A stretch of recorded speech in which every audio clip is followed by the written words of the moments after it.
Today, two Federal Reserve presidents announcing early retirement on the same day. What's behind the early departures? A power crunch in China. Factories across the country halting production and residents facing power cuts as temperatures fall. We talked to one American producer who's also been affected. And thousands of gas stations in the UK are running out of gas. It's behind the crisis, and what's the government doing to ease the situation? That and much more coming up on NTD Business. Good evening. Great to have you with us. I'm Paul Graney. Top news today. Presidents of both the Boston Federal Reserve and Dallas Federal Reserve have announced they're going to retire early. The president of the Boston Fed, Eric Rosengren, cited health concerns, saying he wants to make lifestyle changes to protect his health. He was planning to retire next summer. Now Thursday will be his last day in the job. Dallas Fed President Robert Kaplan also made the announcement today. And the news comes as both presidents and Fed Chairman Jerome Powell are in the spotlight for certain stock trading or holding positions. Rosengren was criticized for trading real estate assets last year, while the Fed was spending hundreds of billions of dollars on mortgage-backed securities. It's an apparent conflict of interest. It was also reported last year that Kaplan made dozens of trades, each worth over $1 million each. And the House Speaker Nancy Pelosi is delaying a vote on the $1 trillion infrastructure bill to later this week. It was supposed to be today, but now it'll happen just before a debt ceiling-induced government funding lapse on October 1st. Pelosi still hasn't set a date to vote on a larger $3.5 trillion, that's a social welfare and climate bill. She did say Sunday it's possible the larger bill could shrink in size, though. Some progressive lawmakers want to see the bigger bill pass before they act on the smaller one, but moderates want to go ahead with the smaller one regardless of the progress of the bigger one. All of this as Congress fast approaches the Thursday deadline to continue funding federal agencies or face the second partial government shutdown in 3 years. The federal debt ceiling is now back in effect, curbing any additional government borrowing. So joining us to discuss the debt ceiling and its potential implications is senior analyst with FX Street, Joseph Trevisani. Joseph, pleasure to see you as always. Hi, Paul. Nice to see you. Joseph, do you feel, is there any chance the U.S. will default on its debt, or you think that it's mostly just political posturing at the moment? You know, this is something we haven't seen in a while. I would say there's zero or less chance. Can you have a negative chance of the U.S. defaulting? It is all politics. Both sides know, and in this case, it's not really the Republicans, it's the Democrats are being forced to vote for the debt ceiling increase on their own. It's a pro forma vote. It will absolutely take place. The chance of, I think, the U.S. and the government letting the U.S. default on its obligations is nil. It's not going to happen. So you think the Republicans, they see some opportunity to gain political clout with this? Is this why they're holding back, or? Well, it's something that never really registers well with the electorate, especially with the amount of debt that's been amassed in the past number of years. So for the Republicans, it's simply a political choice that since the Democrats are not really letting the Republicans participate in the budget process, in formulating the bills, the Republicans are saying, well, if we're not going to participate and put any input into what's being spent, then you're going to have to pass the deficit increase on your own. Political calculation, but a legitimate one, I would say. Say, for example, hypothetically, if they failed to raise it in time, let's say it took them 3 months to raise it, and they did default on some obligations in the meantime, what would that mean for the economy or the financial markets or whatever? I mean, it's an interesting question, and we don't really know because we've never been in that situation. The underlying assumption, no matter what happened, would be that eventually at some time, at some point, this will rise. There's no doubt about that. So if there is a small bit of debt that isn't paid, I don't think it will matter all that much. I really don't. You can make the analogy to what happened in China with Evergrande. They missed a payment. but they have 30 days to be technically in default. It would be along those lines. In addition, there are certainly contingencies on the part of the federal government to come up with money if necessary. I want to switch gears a little bit as well. We see the president of the Boston Federal Reserve, Eric Rosengren, resigning today, citing health reasons, but comes on the tail of a lot of this trading controversy. Yes. You think there's going to be some more fallout from this? What are your thoughts? I don't think there will be. I mean, personally, for Mr. Rosengren, I feel sorry for him. I doubt very much that there was anything truly illegitimate or self-aggrandizing about this. But there's not much toleration for this kind of stuff in the federal government right now, and probably there shouldn't be. So although it's officially health reasons, that's up there with spending more time with, your family. As far as actual reasons go, it's probably not very realistic. We see during the pandemic, we had several lawmakers come under fire for similar kind of trading. You think what are your feelings on the kind of regulations and culture around this? Well, Congress has a tendency, unfortunately, to exempt itself and its staff from many of the rules that it sets for the rest of the country. That was certainly true for a long time with trading. I believe it still is to some degree. The recent federal mandate for vaccines for various employers, the Congress and its staff has been exempted from that. So this is a very unfortunate tendency on Congress's part. It never gets enough play in the media, and it should not be. It's just wrong for them to do stuff like this. Agreed. Joseph Trevisani, FX Street. Appreciate it. Thank you. My pleasure. Thank you. And New York may deploy the National Guard to replace hospital staff who left because of the vaccine mandate. The governor says it's one of the options she's considering to solve the staffing shortage. Another is bringing in licensed workers from other states, even other countries, or finding retired nurses to help. One thing that may help healthcare workers stay in a job is a recent ruling from a federal judge that state officials must allow for religious exemptions for the mandate. That ruling comes after doctors, nurses, and medical professionals filed a lawsuit. They said their careers were in jeopardy unless they went against their religion and submitted to a vaccine. And the ports of Los Angeles and Long Beach are both experiencing massive delays. It's nothing new. But despite this, neither are operating 24/7. Many large European and Asian ports have done that for years. NTD's Faye Quarter has more.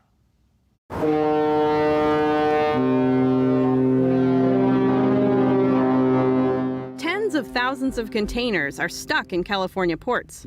Despite huge delays at the ports, which move over a quarter of America's imports, the ports of Los Angeles and Long Beach are only operating at 60 to 70% capacity. We need more workers on the job. We probably need expanded hours to match up with the work that's being done in other segments of the supply chain. Gene Soroka is the executive director of the Port of Los Angeles. He says the number of on-dock containers waiting to be loaded is nearly 8,000 units, 4 times what it should be. But as we've been since the pandemic started, all gate, rail, and vessel operations are happening today at all terminals across the Port of Los Angeles. Meanwhile, Soroka says it's been nearly impossible to get everyone on the same page towards 24/7 operations. The Port of Long Beach also isn't operating full-time. The Port of Long Beach has gone to a 24/7 operation, but what's interesting about that, it's only 4 days a week. It's Monday through Thursday. Tony Nuzio is the founder of ICC Logistics Services. When NTD asked Nuzio why the Port of Long Beach only operates 4 days a week, he responded, That's a great question. We're dealing with a limited workforce. We're dealing with the International Longshoremen's Association, who have traditionally been difficult to change work rules and things of that nature. Meanwhile, Nike says it takes them 80 days to move a container from Asia to America, twice as long as it used to take. Big box retailer Costco is imposing purchase limits on key items, also partially due to port delays. Faye Quarter, NTD News.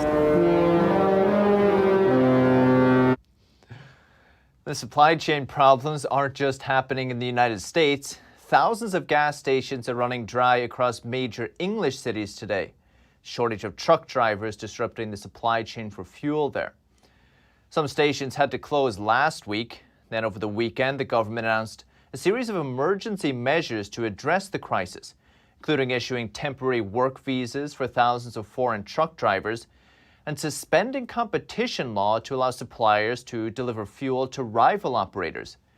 British media is reporting that Prime Minister Boris Johnson would consider calling in the army to help with the delivery, but the Environment Secretary says there was no plans to get the army involved just yet.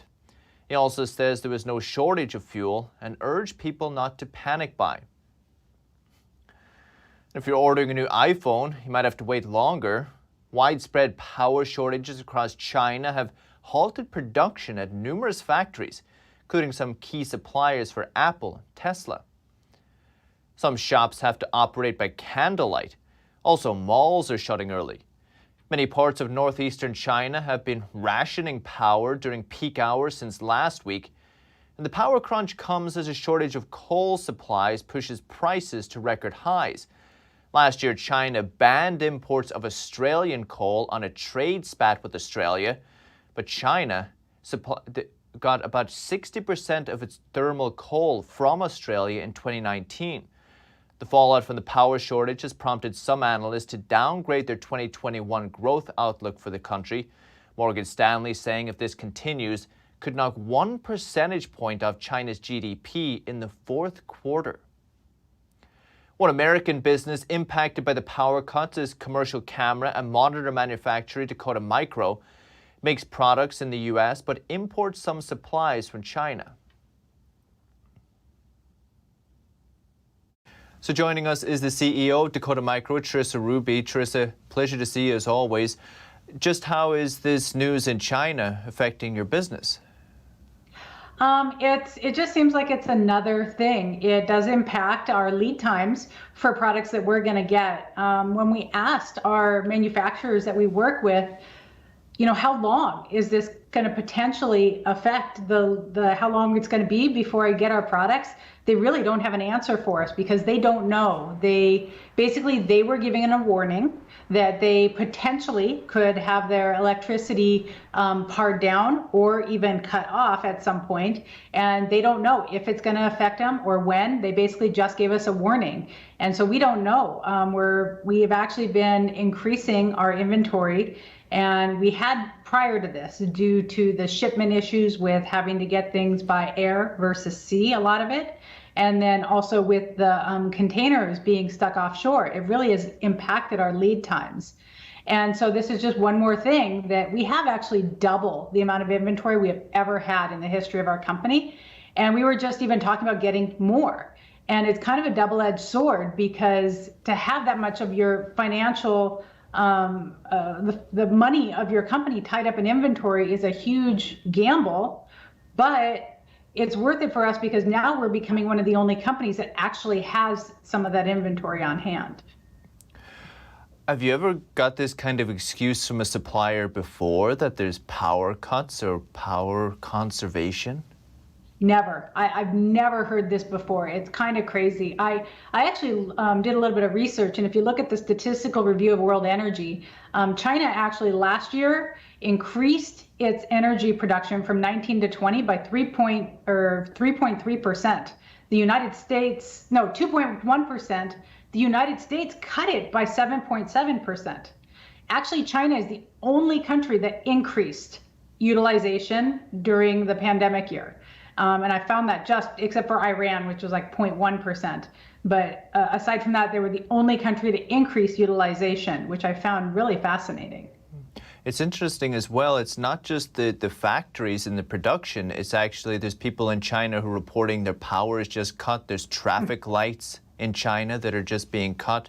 One analyst, in-house analyst on the Chinese side for us has told us that the leadership there want to make sure that the high-end data centers and these high-end, energy suckers, for want of a better word, are powered, so they don't care about sacrificing the more lower end or even the households.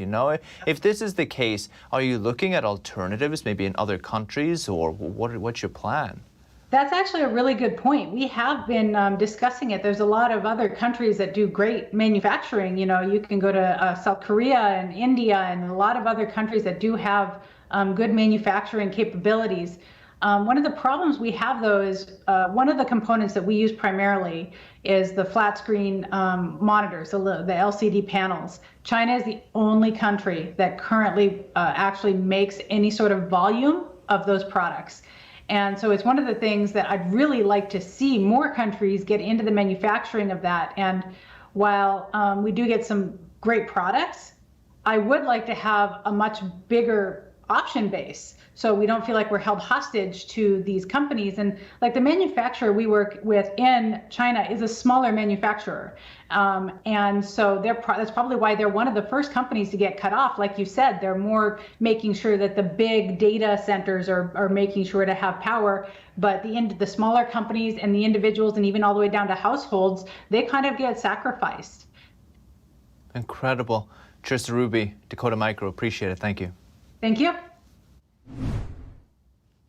Wall Street ended mixed today. Tech shares weighing on the Nasdaq dropped 78 points, about 0.5%. Dow rising 71 points, though, about 0.2%. The S&P 500 lost about 12 points today, about 0.3%. And Facebook is pausing its plans to develop an Instagram for kids. It's been facing scrutiny after a report revealed the social media platform knew its app could negatively impact teen girls. Instagram says it will take time to discuss concerns with parents, experts, policymakers, and regulators. In July, the company announced it was creating a new Instagram experience for tweens. In the new version, accounts would be managed by parents and guardians to reduce the number of people lying about their age to get on the platform. Now, a Senate subcommittee is set to hold a hearing Thursday on how social media impacts the mental health of children. And banks may have to start reporting all your deposits and withdrawals of more than $600 to the IRS. Not only are consumers concerned, but banks are too, concerned about privacy and the potential costs involved. NTD's Phil Zoe has the details. President Biden wants all bank transactions over $600 to be reported to the IRS, attempting to crack down on tax evasion. The Florida Bankers Association says this actually will kill community banks and hurt small businesses. Now you're asking a banker to get into somebody's private life. So community banks, they may have to ask you, are you a business? Are you a personal? What are you doing these transactions for? And I don't think they want to enter into that arena. Certified public accountant Paul Miller says there are many concerns. What problems can come up for consumers? So imagine all these people Venmoing each other, and now Venmo's got to issue millions of 1099s to people. And people will end up having to report 1099 income. Are there privacy concerns? Of course there's privacy concerns. People are always worried about the government prying into their business and looking at these silly little transactions. For 99.9% of America, it's meaningless. Democrats said they want to raise the threshold from Biden's $600 to $10,000. There are both Republicans and Democrats against the proposal, saying the IRS may have too much personal information on taxpayers. Phil Zoe, NTD News. Still to come this evening. Goodbye, Astrovan. NASA is looking for a new ride. It says it wants ideas for a new vehicle to transport astronauts to the launch pad. And wine harvest woes in France. Frost and mildew fungus destroying 2/3 of the grape crop in one region. Winemakers thanking candles for saving what's left. That and more coming up on NTD Business.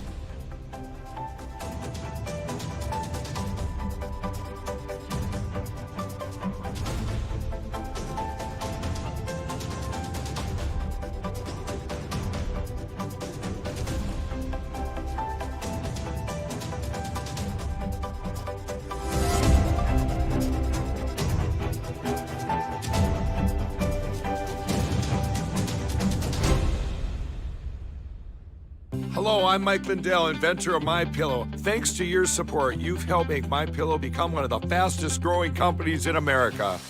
Over the last 12 years, you've helped MyPillow create thousands of jobs right here in the USA. When I got MyPillow, I'm asleep almost immediately. I stay asleep at night and I wake up more well-rested in the morning. That's why I invented MyPillow.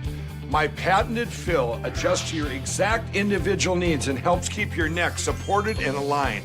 I'm interrupting this commercial right now. Retailers have canceled MyPillow, and to thank you for your support, I'm gonna pass the savings directly on to you. Go to MyPillow.com right now to get deep discounts on all MyPillow products. For example, you can get my premium MyPillows, regularly $69.98, now just $29.98, the lowest price ever. For the best night's sleep in the whole wide world, visit MyPillow.com. 90% of news outlets in the United States are controlled by 6 corporations. They're not out to tell you the truth of what's happening. They're out to tell you the picture of the world that they represent. The mission of the Epoch Times is to chase the truth, to ground all statements in facts, and prevent people from being misled. This is a battle between truth and deceit. Subscribe today and join the Americans who are seeking truth and tradition. We'd love to have you on board.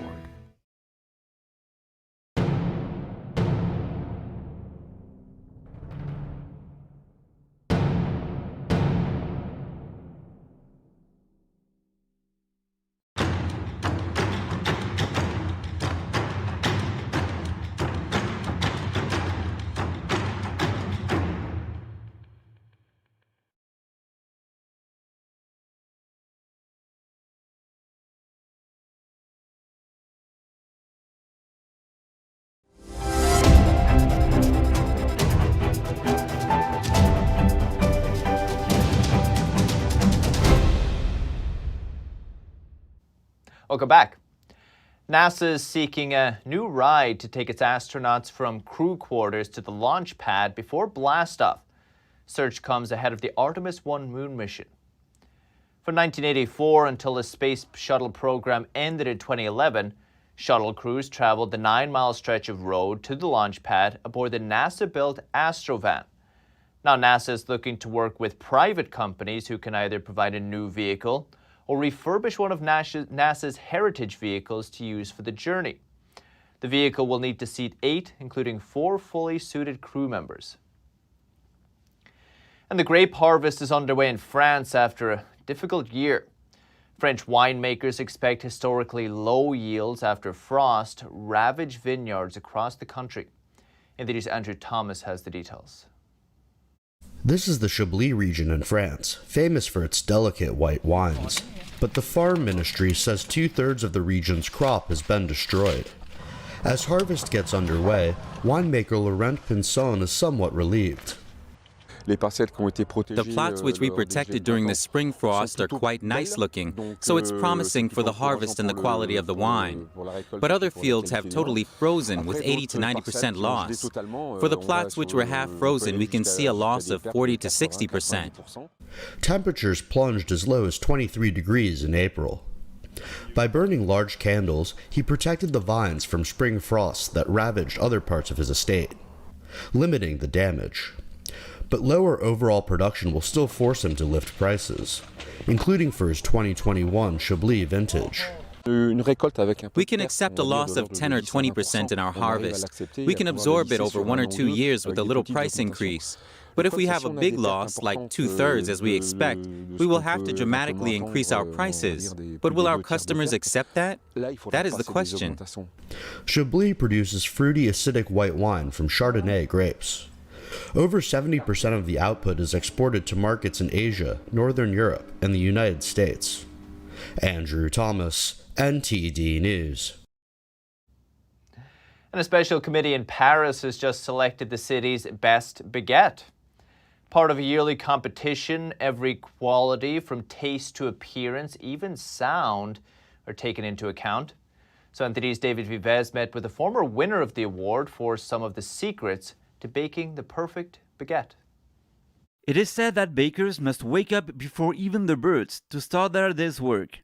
But that's no problem for Sébastien Mauvieux, who says he has both passion and a taste for hard work. For the past 6 years, he's owned a bakery in Montmartre. When I was young, I used to bake pastries with my mother. Then I started to love bread as well. Mauvieux participated in Paris' Best Baguette competition, which selects and awards the city's top bread makers. He didn't win this time, but remains a serious challenger, as he already won the 2012 trophy. Bakers define their baguette recipe via the technique, by how long they let the dough rest, or by adding more yeast. And Mauvieux also shared some tips. Making a baguette only requires water, salt, yeast, and flour. As for us, we use the autolysis technique. We blend water and flour and let it rest for 4 hours. Despite the abundance of industrial bread baking, many in France remain faithful to the artisanal baker. That's based on comments from the head of the Paris Bakers Union. According to Mauvieux, a good baguette needs time. He puts his dough in a cold room to build its aroma and leaves it to rest overnight before baking. The next day, after 16 minutes at 420 degrees Fahrenheit, the results inspire hunger in anyone passing by. But how do you recognize a good baguette? So first, you need to have nice cuts, as you see here. The color, it has to look well cooked. The interior, it has to have these holes, be soft. The color must not be white, but more like a cream color. And then you have the noise. Listen, crispy. His bakery welcomes a lot of tourists too. Some of them also share tips on how best to enjoy their baguette creations. You have to buy 3. The first one you eat as you're walking home. The second one is for your meal, and the third one goes into the freezer. According to a poll, 87% of French people say they always have bread at home, and 48% say they can't do without it. David Vives, NTD News, Paris. That's the latest business updates for today, but you can still catch NTD Evening News with Stephanie Cox. That's at 6:30 p.m. Eastern. For NTD Business, that's all for today. Thank you for watching. We'll see you tomorrow.